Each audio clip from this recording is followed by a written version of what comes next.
Hey everyone, today Over the Bridge has a very special feature as we sit down with our good friend DJ Shub. Over the Bridge is a proud to be the official nonprofit for the War Club Live event presented by DJ Shub. It's coming out on January 21st on CBC Gem. War Club Live has gone from a single vision to a full-length cinematic adventure. Can you tell us more about War Club Live? Yeah, Ace, thanks for having me. War Club Live is basically our vision of the album. So when we talked about taking the album out for people to hear, in live situations, this is basically what you're going to see. This is basically the vision that I had going forward, and this is the show that I really wanted to put on for people. So basically this is what you're seeing, with the visuals and the dancing and the performances. This is something that we really wanted to show live. Not so much the background and everything like that. That's, obviously that's particular to the place we shot. But other than that, the music, the dancing, and the performances is all something that we really wanted to portray and let people know, like, if they're coming out to see a DJ Shub show, this is the type of material that they're going to see. You know what? As you know, I was very lucky to have been a part of this in a small way. And I know outside the music, War Club Live here definitely has a story and a message to it. Can you tell us a little bit more about the story and message that War Club Live has? Yeah, I mean, it's a simple story, and it's a simple message. Music is your weapon.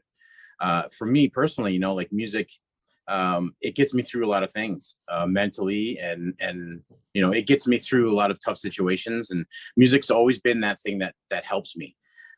So I use that as my weapon against anything I need to help with. But the actual War Club itself is a weapon used back in the day, in my people's time. They didn't have guns or muskets or anything. They had war clubs, and a war club is actually just a big club with a big knot at the end that they used to use to to hurt people. So I think what nowadays is what I'm trying to do is kind of portray that weapon in a positive way in these times. So whatever that may be. I mean, if you're a writer, your war club could be the pen, or the war club could be the microphone that you use. For me, it's my music, it's my turntables, it's the message. That's my war club, and I'm using it, for anything positive. And for change, especially for this, and then this film, or this show that we're trying to portray, is that, like, the War Club is portrayed as this object that is not clear yet. In the movie, you'll see that there's a girl who finds the War Club, is given this War Club, and she doesn't really know what it's about yet, how to use it, what's the significance of this War Club. But as you go on the show, as you watch the show, she understands, what this War Club is to her. Right. So that's the message. Right. So War Club is just more than just a performance piece of you in a location. There's also a massive storyline to go along with it. So in that, there's the character of a girl who finds a war club.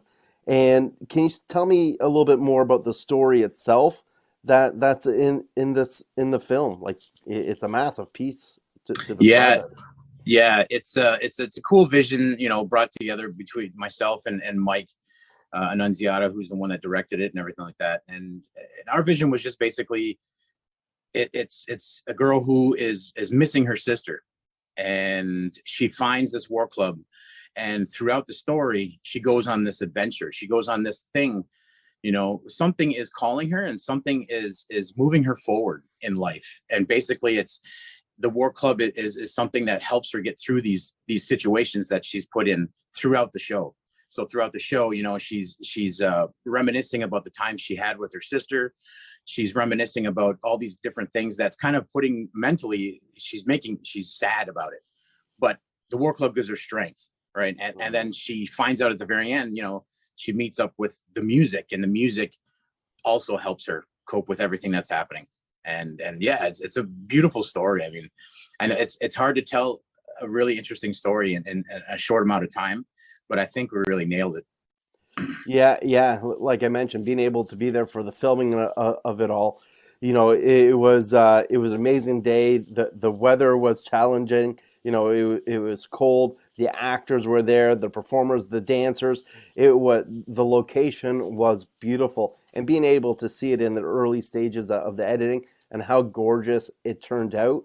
You know, it's I'm so proud to have been a part of that, and then to be able to bring you know, Over the Bridge in, you know, to help do whatever we do is incredible, and it's a great feeling. So thanks for having myself and Over the Bridge a part of War Club Live.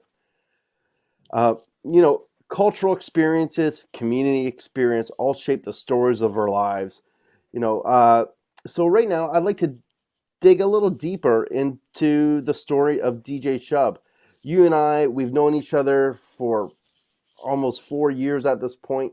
You know, how did you get introduced to Over the Bridge? Over the Bridge was something that I was introduced by you, you know, like when when we first met, we just started talking, you know, small chit chat. We didn't really know each other, and you told me about what you were doing. And I think at the time it was almost in its infancy, not infancy, but it was in the very beginnings, you know. So I thought I had no clue that something like this even existed. So when you told me about it, I was like, wow, this is absolutely something as a musician that we need. You know, I'm lucky to have you, you know, there, you know, directly, and being able to talk to you about things like this. Some musicians don't have that, you know, so an outlet for those musicians that they can go to and talk with somebody, I think that's amazing.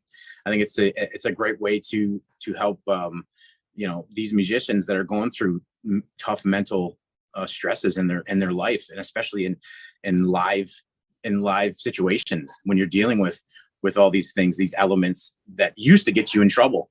You know, Yeah. like now it's, you're able to enjoy it again. Well, what was going on in your life that brought us together at that time? Well, I was going through recovery. So I just you know, so many years of the last ending of like when I went on my own, and I was doing my own thing, going out and doing shows on my own, stuff like that. I was getting into that same routine, you know, drugs, alcohol, everything that was just killing me, you know, mentally, physically. And it ended up, you know, costing a lot. You know, it cost more than just my health. You know, I was, you know, not going to shows because of it and stuff like that. I was missing dates, and it was just a really rough time. So, yeah, we ended up hooking up. Our manager, Eli, he found you, and we kind of found each other. And then since then, you know, I've gone to rehab, went to rehab for a month, got clean, got sober, and it's been what, 3 years now. So Yeah, we're definitely coming up on 3 years, and you're yeah, right. Eli sourced me out.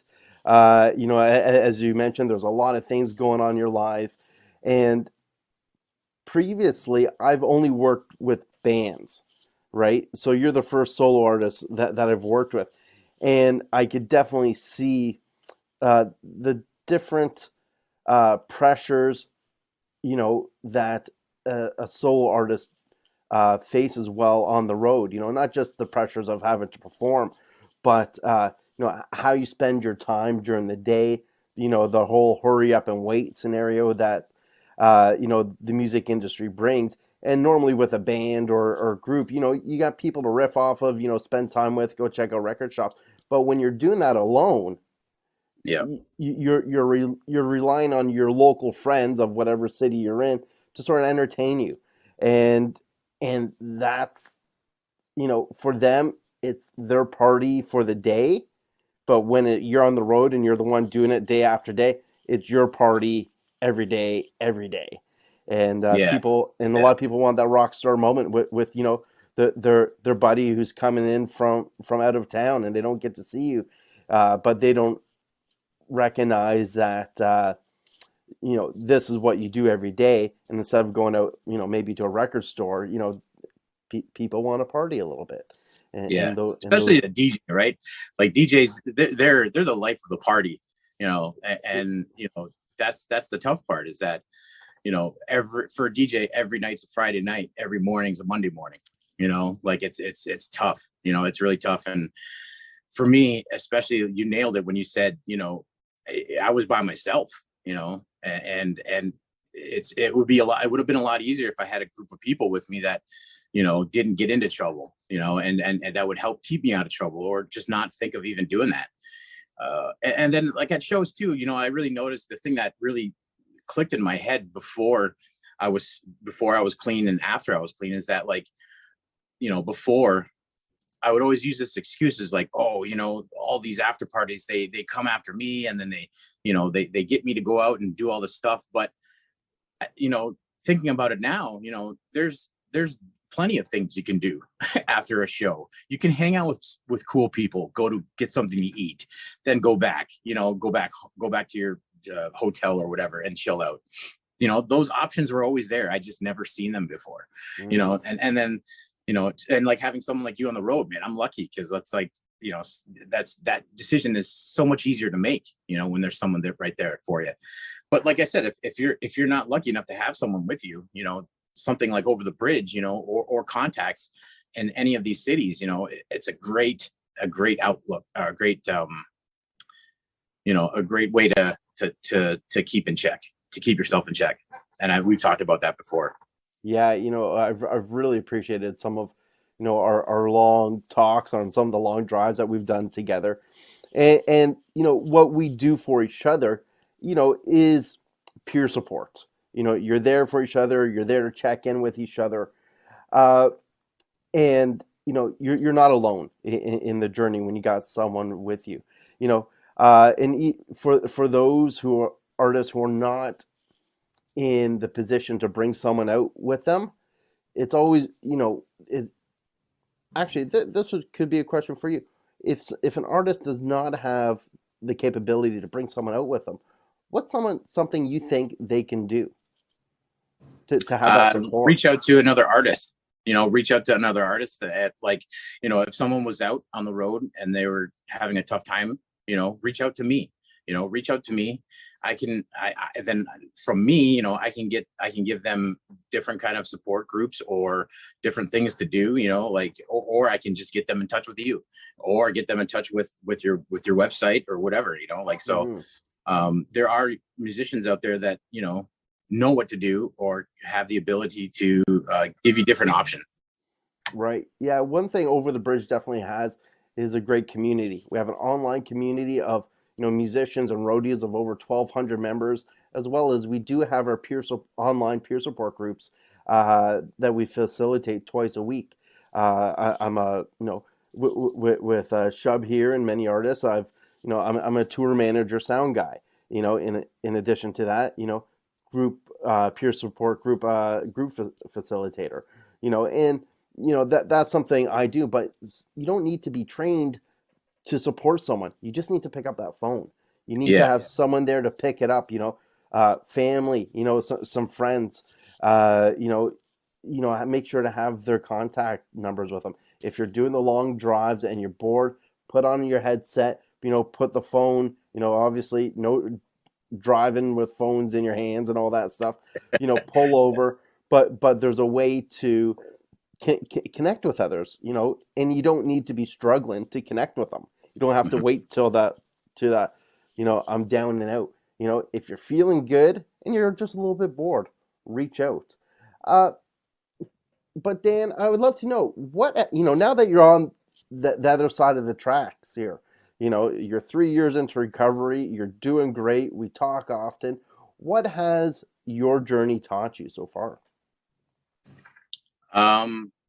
That sober life is the better life, you know, like, honestly, I don't even think this, you know, we wouldn't even be talking right now if I didn't get sober, if I didn't get clean and start thinking, with my head, like, and I definitely don't think that this War Club Live thing would have been happening, this, even the album, like there's so much success that I could tell you that I've had in the last 3 years, it's just such a turnaround, and I completely, that's completely because of my soberness, and being clean and thinking with a straight head. I mean, you can't, if you're not clean and sober, you're working against something, right? You're constantly always working against something mentally that you just don't know you are working against. So it's tough to see if you're in it, and you're trying to do it. But man, like now that I look back, it's like, man, all that was working against me, so it's pretty cool, and sky's the limit, really. I mean, it's all up to, what we can imagine we can do. Beautiful. I have another question here. It's like, what would you say to any musician or music industry worker out there who may be struggling, with their own stuff, whether it be mental health or recovery? Do you have any words of encouragement? Positive people. Be around positive people. The best thing you can do is just talk, be around, like you said, support. You can find that support anywhere you go. There's always that support, right? And stay away from the negative support. Stay away from the negative of it all. Positive. That's the best thing I can think of is just be around positive people, because it always just brings out the best in you. And that's what you want. That's what you want. You want people to see the best you can be. I know that's a slogan for something, but I mean, like, even at a show, like, there's people that are running the shows, there's promoters, and if they see you and you're just not right, you're not doing good things, they remember that, and talk goes around, like, and then all of a sudden you're getting blackballed by so many different venues, promoters, etc., just because of that, but people also talk positive about you. They'll bring you up because, oh, he's a great guy, awesome, he's on time, he does his job phenomenally, so again, like, if you're doing positive things, then positive things will happen. Yeah, I was chatting with some a roadie buddy of mine. He works with some large bands, and I was like, and I asked him, what is something you look for in other crew people that you hire on, and he also happened to be a part-time promoter. So I asked him the same question, like, what do you look for, in artists that you book? He goes, at the end of the day, all I want is a good hang, right? So there's a lot of talented people out there in the world, but at the end of the day, if you're not a good hang, you're not someone who or if you're someone who people don't want to spend their time with, you're not going to get booked. Because of the amount of talent that's out in the world today, being a good hang, being present is such a key aspect to the music industry. Dan, you and I, we've definitely been to a few festivals where, some promoters have maybe been caught up in the party a little bit too much. And, we go to those experiences, and what do we say when we get home from that? Yeah, we're not going back to that one. We're not going back to that one. Exactly. Yeah. Yeah. And next thing you know, agents know, managers know, and it ends up, doing everyone a disservice, because everything else could have been great, but because the person wasn't present and they were involved in other stuff, we don't want to go back there. And it's a two-way street, definitely. Two-way street. I love that.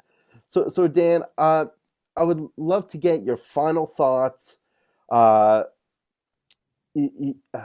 not final thoughts. I would love to give you this platform to sell the War Club Live as much as you can. Speak into your camera, speak to your fans. What do you want them to know? Where can they watch it? What's up? January 21st on CBC Gem. Go check it out. It's streaming live. War Club Live. It's something that we've been working on for the last couple of years now. And Ace was there during the whole recording process. It was a long day, but we got some amazing shots, some footage that has never been, done before, like there's never been, a DJ set up inside of a longhouse before, so there's some extremely cool original visuals in this show. Apart from the amazing performances, we got Bugat, we got Phoenix Pagliacci, we got Fawn Wood. So, I mean, we got and we got classic roots and we got all kinds of dancers. I mean, like, this is something you're not going to want to miss. January 21st, on CBC Gem. Go check it out. It's going to be, it's my baby. And yeah, I can't wait for everyone to see it. Well, that's amazing. Well, thank you very much for your time today, DJ Shub, aka Dan General. We've been friends, we've been allies, we've been through a lot. Thanks for bringing me along on this trip for War Club Live, and I can't wait to get this thing on the road as soon as we're able to. So, like you said, check it out. Awesome. Peace. Peace.